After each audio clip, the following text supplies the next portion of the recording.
प्रणाम साथियों। मैं आपका साथी नीरज सिंह। साथियों, इन दिनों गुजरात के अहमदाबाद में कांग्रेस पार्टी का राष्ट्रीय अधिवेशन हो रहा है। वहां भी और उससे पहले पटना के एक सम्मेलन में राहुल गांधी जी ने कहा, यह स्वीकार किया कि कांग्रेस पार्टी से पिछड़ों को नजरअंदाज करने का ऐतिहासिक भूल हुआ है और आगे इस बात का वो ख्याल रखेंगे। वो घूम घूम कर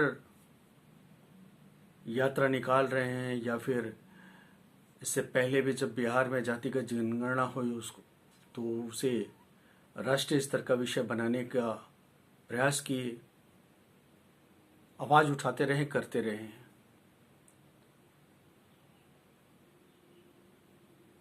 राहुल गांधी की यह स्वीकारोक्ति कि कांग्रेस पार्टी द्वारा ओबीसी को, पिछड़ों को नजरअंदाज करने की भूल हुई है, उपेक्षा करने की भूल हुई है, उनके इस स्वीकारोक्ति का तो स्वागत किया जाना चाहिए। क्योंकि एक समय था जब पिछड़ों को आगे ले जाने की जो मंडल आयोग की सिफारिश थी और जिसके माध्यम से पिछड़ों को आरक्षण मिला भी, लेकिन उस अनुपात में नहीं मिला जिस अनुपात में उसे मिलना चाहिए था, या जिस अनुपात में उसकी आबादी है।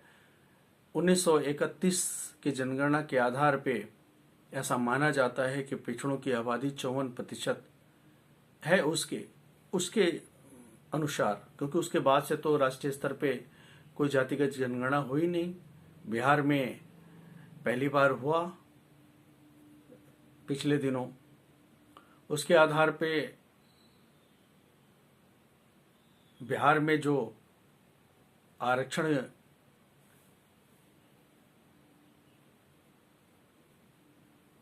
की सीमा बढ़ाने की सिफारिश हुई, उसे तो सुप्रीम कोर्ट ने रिजेक्ट कर दिया। खैर, कांग्रेस पार्टी ने भी कुछ प्रदेशों में जातिगत जनगणना कराया।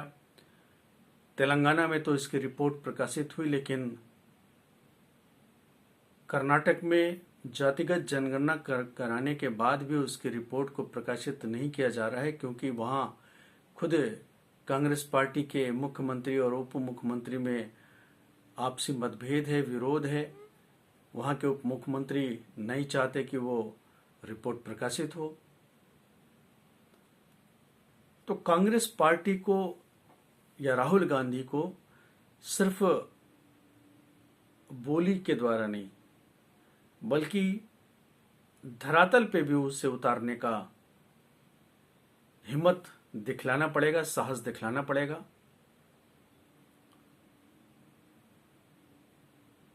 लेकिन ऐसा ना हो कि सिर्फ पिछड़ों को वोट बैंक के रूप में इस्तेमाल करने के लिए राहुल गांधी ये स्वीकार करें, या फिर सिर्फ उसी तरह के वोट बैंक के रूप में इनका इस्तेमाल करने की सोच रहे हों जिस तरह से उन्होंने दलितों और मुस्लिमों को कांग्रेस पार्टी का वोट बैंक की तरह उपयोग किया, लेकिन कुछ खास या बिल्कुल नहीं किए, ऐसा कहेंगे। या जब दलितों का उन्होंने वोट बैंक के रूप में तो इस्तेमाल की कांग्रेस पार्टी ने, लेकिन जब दलित समाज के बाबू जगजीवन राम जब उच्च पद प्राप्त करने की ओर अग्रसर हुए तो उनके साथ किस तरह से बर्ताव किया, ये तो किसी के साथ कहीं छिपा हुआ नहीं है। तो राहुल गांधी को स्पष्ट करना चाहिए, ये भी स्पष्ट करना चाहिए कि वो पिछड़ों को सिर्फ वोट बैंक के रूप में इस्तेमाल करने की मंशा रखते हैं, या वाकई में उनको उनका नेतृत्व देना चाहते हैं, या जो निर्णय की प्रक्रिया है उसमें भी वो सहभागी बनाना चाहते हैं, या सही मायने में उनको लीडरशिप देना चाहते हैं। यदि राहुल गांधी जी सिर्फ पिछड़ों को वोट बैंक की तरह इस्तेमाल करना चाहते हैं तो वो मुगालते में है राहुल गांधी की पिछड़े उनके भुलावे में आ जाएंगे। पिछड़ा समाज पढ़ लिख गया है, उनमें राजनीतिक चेतना या राजनीतिक महत्वाकांक्षा का उदय भी हुआ है, और फिर ऐसी स्थिति में पिछड़े आपके साथ क्यों होंगे? उनके लिए क्या विशेष नीतियां बनाएंगे आप? उत्तर प्रदेश या बिहार के उदाहरणों से देख सकते हैं कि जब पिछड़ों को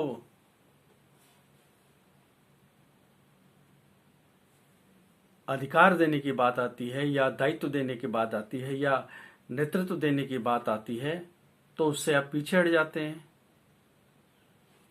आपको इस बात की सूची जारी करना चाहिए कि कितने प्रदेशों में आपने पिछड़ों को नेतृत्व दिया है या अध्यक्ष पद पे बैठाया है या महत्वपूर्ण पदों पे बैठाया है या प्रभारी के रूप में नियुक्त किया है,